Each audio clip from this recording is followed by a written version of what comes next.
Doctor, if you wouldn't mind removing your mask for your testimony. Yep. And also, to make sure the microphone is properly placed, we're going to have you state your full name, spelling each of your names. Martin Tobin. MartinTobin.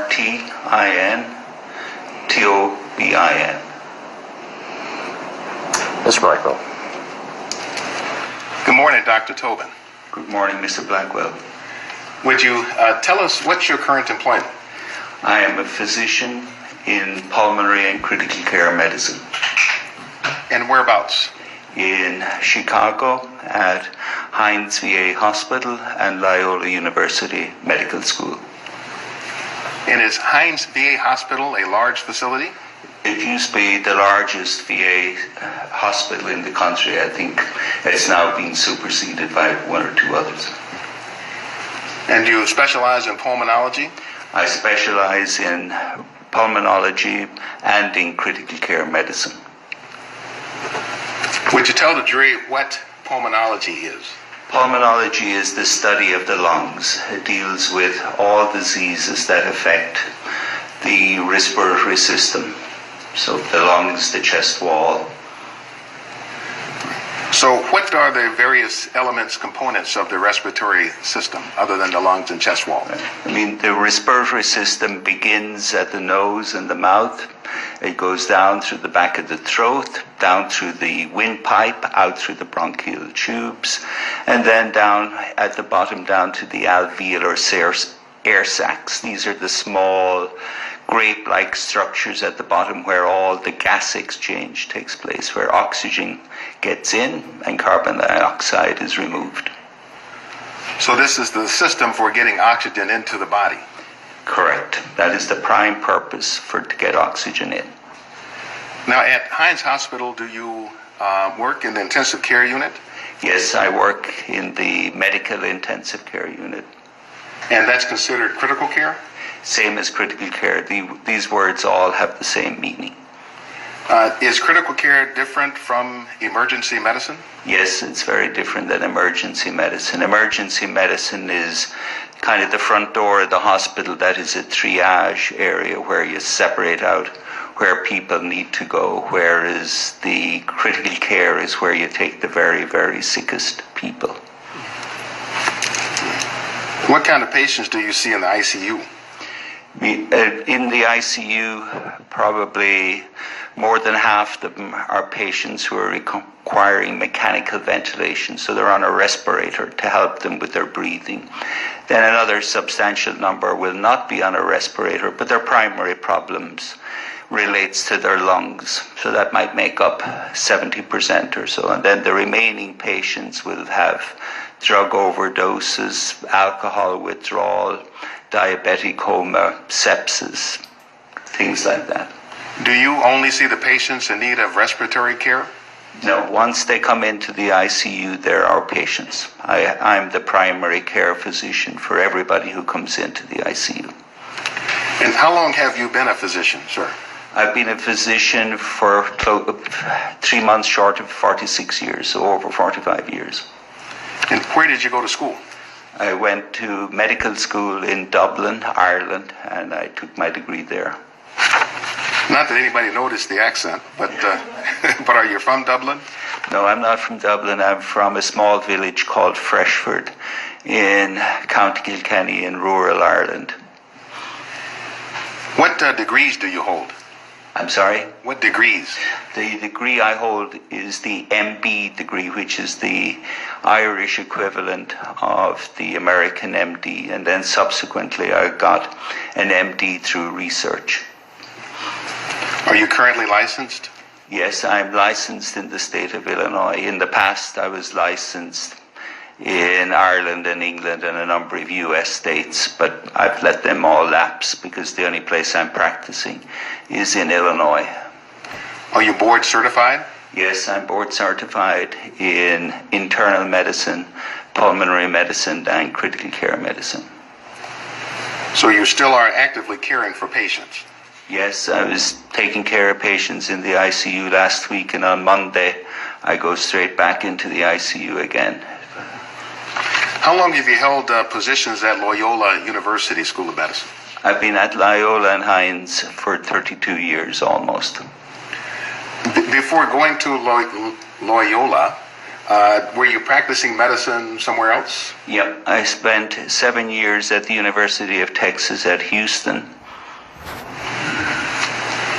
Did you also set up a sleep clinic in Houston? Yes, I did. That would have been in the early 80s, so I set up one of the very first sleep labs in the United States for evaluating patients with obstructive sleep apnea. So how do sleep disorders fit within your expertise? Because this is related again to breathing and the problems with sleep, particularly people who snore. And the people who snore during the nighttime, they occlude their upper airway and they can totally stop breathing 500, 600 times a night. And during that time, the level of oxygen in their blood will go very low. And the basic problem in sleep apnea is because the soft palate, I mean, the roof of your mouth is your hard palate, and then just if you look in the mirror, it's that little piece that's hanging down at the back, and that's your soft palate and uvula, and that jams in against the back of your throat, and it gets occluded 500 times a night in somebody who has sleep apnea.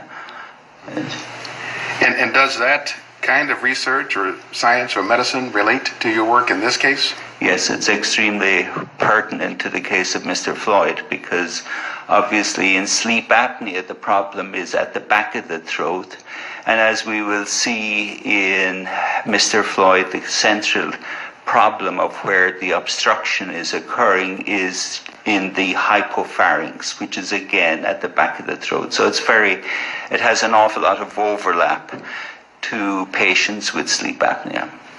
We'll come back to the hypopharynx in a little bit. Are you also engaged in medical research? I'm sorry? Are you also engaged in medical research? Yes, I do. I've been doing medical research since the early 80s, since about 1981. What kind of research have you been doing? All of my research is related basically to breathing. So it is kind of looking at breathing in patients with lung disease, people who have lung disease who walk in the door to the clinic, and also patients who are in the ICU, and particularly patients who are requiring mechanical ventilation. But then I do a lot of research that has absolutely nothing to do with clinical medicine, just to know how people breathe. Have you authored a textbook on the subject of ventilation? Yes, I've authored a large textbook on mechanical ventilation that's called The Principles and Practice of Mechanical Ventilation.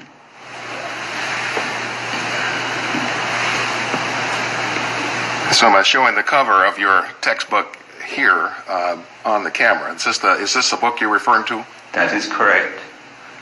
1,500 pages? Correct, 1,500 pages, yeah. Are you familiar with the Lancet, Lancet, medical journal? Yes, the Lancet is one of the top medical journals in the world. And does the Lancet Medical Journal refer to this book as the Bible on mechanical ventilation? Yes, it has called it that. Have you authored other books also?